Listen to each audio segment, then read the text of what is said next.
Olá galera, esse é o canal de Boas com o Ita, eu me chamo Isaías Costa e nesse vídeo eu vou resolver uma questão de física bem interessante, super complicada gente, de um livro famosíssimo, que é o livro do Irodov. Esse é um livro que as pessoas quando só de ouvir falar dele já fazem logo vixe, porque as questões são alto nível mesmo. Essa questão, gente, aqui no canal do YouTube, é a primeira questão que eu estou fazendo de física, que envolve aquele cálculo de você derivar e igualar a zero, né? Que é quando envolve máximos ou mínimos.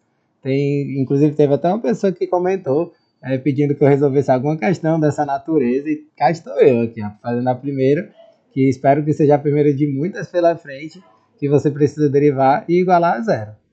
Antes de começar, gente, eu peço a vocês a gentileza de darem um like no vídeo, de seguirem o canal, comentarem, compartilharem. Tudo isso ajuda muito o YouTube a reconhecer a relevância desse conteúdo e assim distribuir esse vídeo para mais pessoas, beleza? Conto com vocês.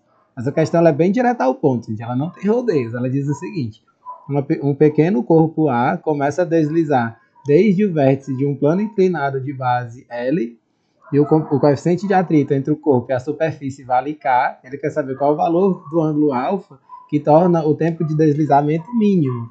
Aí essa questão, gente, ela tem essa coisa de você ter que derivar igual a zero, porque você está vendo o alfa mínimo. Para que você saiba o alfa mínimo, você vai precisar derivar para poder você descobrir qual vai ser o alfa mínimo, né? Mas assim, a parte introdutória dessa questão, ela não muda nada em relação a essas questões básicas que a gente vê no ensino médio, né? Aí, assim, a primeira coisa que a gente tem que fazer, né? Eu já fiz esse desenho previamente para poder a gente não perder tempo com ele. Aqui, o desenho que vem na questão é mais ou menos esse aqui, né? Que eu fiz um esboço dele aqui. É tipo uma cunha, né? O plano inclinado, que a gente sabe que ele forma aqui 90 graus, né? E aí você tem que fazer a primeira coisa que tem que ser feita, é essa distância que a gente vai chamar de D, ó. Essa distância aqui a gente vai chamar de D, que é o comprimento desse plano, né? O comprimento desse plano a gente vai chamar de D, e aí a gente sabe que pode se utilizar da trigonometria básica bem aqui, né? A primeira coisa que tem que ser feita é essa. A gente sabe que o cosseno de alfa, ele vale L sobre D, não é isso?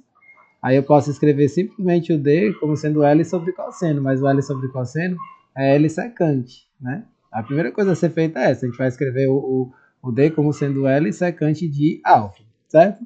Sabendo disso, a gente vai passar agora para a parte da lei de Newton, né? Porque na segunda lei de Newton a gente tem que perceber uma coisa. Ele vai descer com uma certa aceleração. Vou deixar aqui até com a setinha vermelha para diferenciar. Ele vai descer esse plano com uma certa aceleração A. E aí essa aceleração precisa da segunda lei de Newton. Aí eu vou escrever aqui, a segunda lei de Newton. Essa parte aqui não muda nada do problema basicão mesmo, que acho que muitos de vocês já devem estar acostumados, já ter até feito esse problema, que ele é bem clássico, né? Tem um problema clássico que é o tempo de ele cair tendo um certo atrito, né? É o que a gente vai fazer a princípio. Aí a gente vai fazer mg sendo alfa, que é essa componente no plano, menos a força de atrito, né, o F de atrito, que a gente chama de FAT, é igual a massa vezes a aceleração. Só que a gente sabe, gente, a gente sabe bem que essa normal é a mesma coisa que mg cosseno de alfa. Eu não tinha colocado a princípio só para poder escrever agora. Essa aqui é a componente do peso no sentido assim, perpendicular ao plano. A gente sabe que a normal, nesse caso clássico de plano inclinado, é sempre representado por mg cosseno de alfa. E que a força de atrito, né, que é o Φ, a gente sabe que é mi vezes a normal, né? Só que no caso dessa questão ele chamou o mi de k, né? Só foi uma mudança de letra mesmo. Esse é um livro que é inglês e espanhol, né? E normalmente ele troca essa letra mi pelo k, mas é só questão de definição mesmo, de nomenclatura. Então aqui a gente vai substituir mg sendo alfa menos k vezes mg cosseno de alfa, que é a normal, é igual a massa vezes a aceleração. Aqui a gente pode cortar todos os m's. Ó. Esse m com esse m com esse m, ele vai embora. E aí a gente pode colocar o g em evidência, né? Ao colocar o g em evidência, a gente já sabe qual vai ser a aceleração desse corpo, né? Vai ser g, parêntese, seno de alfa menos k vezes cosseno de alfa. Esse aqui é um resultado super conhecido, né? Que aparece em trocentas questões, né? Que envolve o atrito no plano inclinado. Aí pronto, o que a gente vai fazer agora? A gente vai para a equação da cinemática, né? Que é o tempo que esse corpo vai levar para poder descer esse plano inclinado.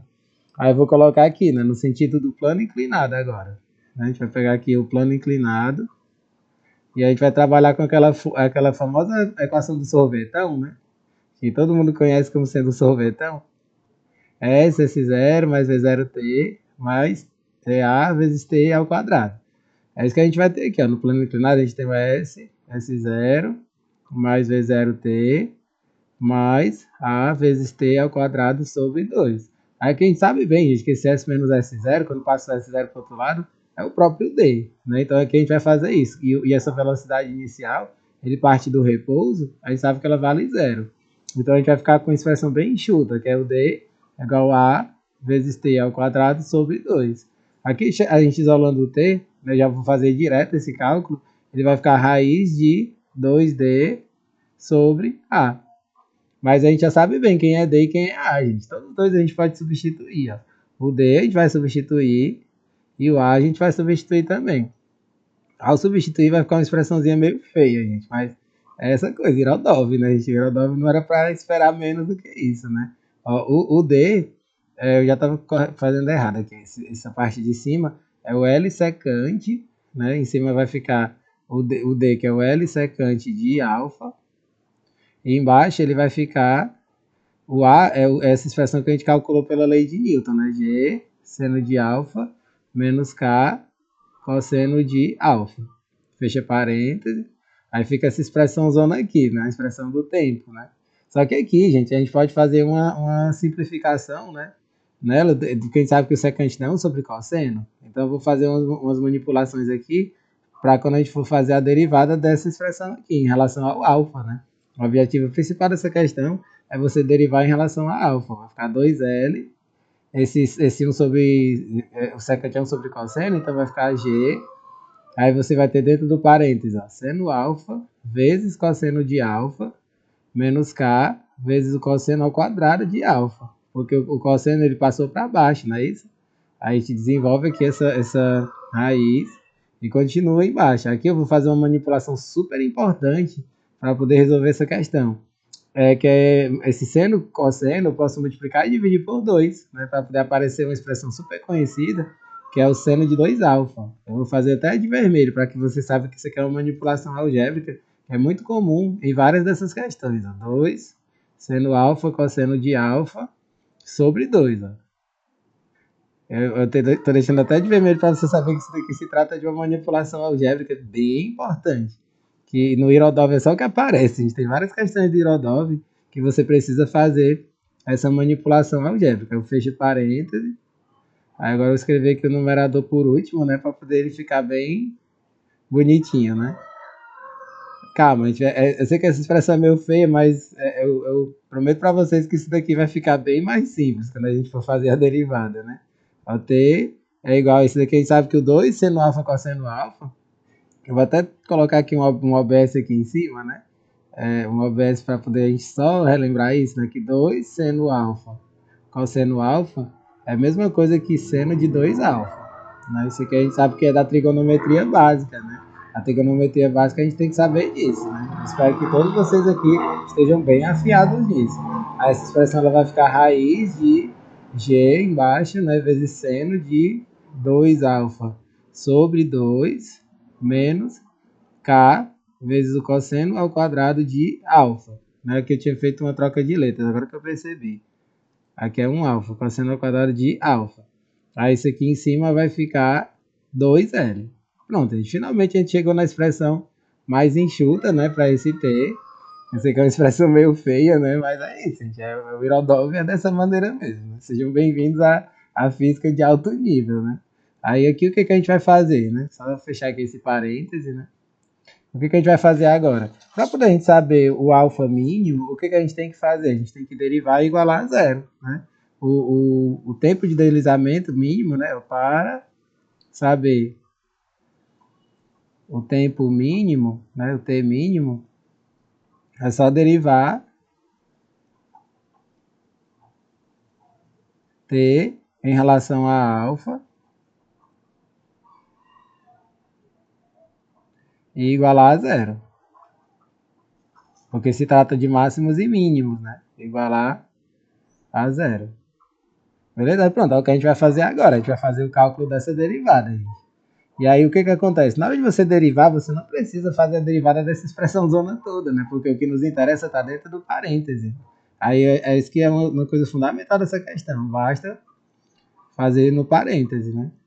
Fazer o parêntese. Não precisa pegar a expressão inteira, porque vai dar no mesmo, gente. Isso aqui a gente estudando a parte das derivadas, a gente sabe disso, que você só precisa pegar essa parte aqui de dentro do parênteses. É isso que importa pra gente. Então é isso que eu vou fazer. Eu vou fazer dt de alfa dessa expressão, né? Igual a zero. Aí eu vou fazer o d de alfa dessa expressão. Vou colocar até um colchete para ficar melhor. Seno de 2 alfa sobre 2 menos k cosseno ao quadrado de alfa, fecha o colchete igual a zero. Aí como é que vai ficar essa derivada aqui? A gente sabe que a derivada do seno é cosseno, né? Mas é preciso ter muito cuidado com o argumento, né? Eu sempre falo isso quando eu ensino esse assunto, que a gente nunca pode esquecer de derivar o argumento, né? O argumento é 2 alfa. Quando você deriva o argumento, a derivada só do 2 alfa fica só o 2 mesmo. Então você vai ficar com isso daqui, ó. Esse 1 meio é uma constante, vai para o lado de fora da derivada, né? E aí essa derivada do argumento fica 2. E a derivada do seno é cosseno. Então vai ficar 2 vezes cosseno de 2 alfa sobre 2. Aí menos o k, que é uma constante, fica do lado de fora. Aí a derivada do cosseno ao quadrado, gente, é preciso... acho que você já deve estar, alguns de vocês pelo menos, né, craques nisso. A derivada do cosseno ao quadrado, a gente tem que fazer a derivada só do ao quadrado do cosseno, né? É parecido com aquela parte das polinomiais, né? X ao quadrado fica x, x à quinta, o 5 desce para frente, aí você vai fazer o seguinte, é 2 que multiplica o cosseno de alfa, né? O expoente ele passa para frente, você diminui 1 no expoente, vezes a derivada do cosseno. Aí sabe que a derivada do cosseno é menos seno de alfa. Aí pronto, esse daqui vai ser igual a zero. Pronto, já fizemos a derivada. E assim, eu estou fazendo meio rápido, gente, já meio que supondo que vocês que caíram aqui nesse vídeo já sabem pelo menos a parte mais básica desse conteúdo, né? Aí você vai ficar com cosseno de 2 alfa, cosseno de 2 alfa. Aí aqui vai aparecer mais uma vez, gente, o 2 seno vezes o cosseno, essa expressão aqui é a mesma coisa que o seno de 2 alfa. Esse aqui é o seno de 2 alfa que apareceu mais uma vez. Só que você tem que ter cuidado com esse menos com menos, né? Esse menos com menos fica mais. Seno de 2 alfa. E aqui vezes o k, né? Não esquecer que ele está multiplicando pelo k. Então eu posso passar isso aqui para o outro lado, né? Vai ficar menos k, seno de 2 alfa, igual a cosseno de 2 alfa. Aí aqui a gente chega finalmente na resposta dessa questão. A gente quer você dividir seno por cosseno, seno sobre cosseno fica tangente. E levando esse menos k para o outro lado, vai ficar menos 1 sobre k. Ou seja, tangente de 2 alfa é igual a menos 1 sobre k. E esse é exatamente o gabarito dessa questão, gente. Muito top ela, né, gente? Eu achei essa questão maravilhosa e quis trazer aqui a resolução para mostrar para vocês. Uma questão realmente difícil. Não tem como você dizer que uma questão como essa é fácil, né? Porque ela exige que você esteja por dentro dessa parte de derivação, né? Fazer os cálculos de derivar e igualar a zero. Beleza? Espero que vocês tenham entendido direitinho. Não deixem de dar um joinha no vídeo, de compartilhar com os amigos, seguirem o canal e acompanhar os próximos vídeos que forem chegando. Valeu, galera!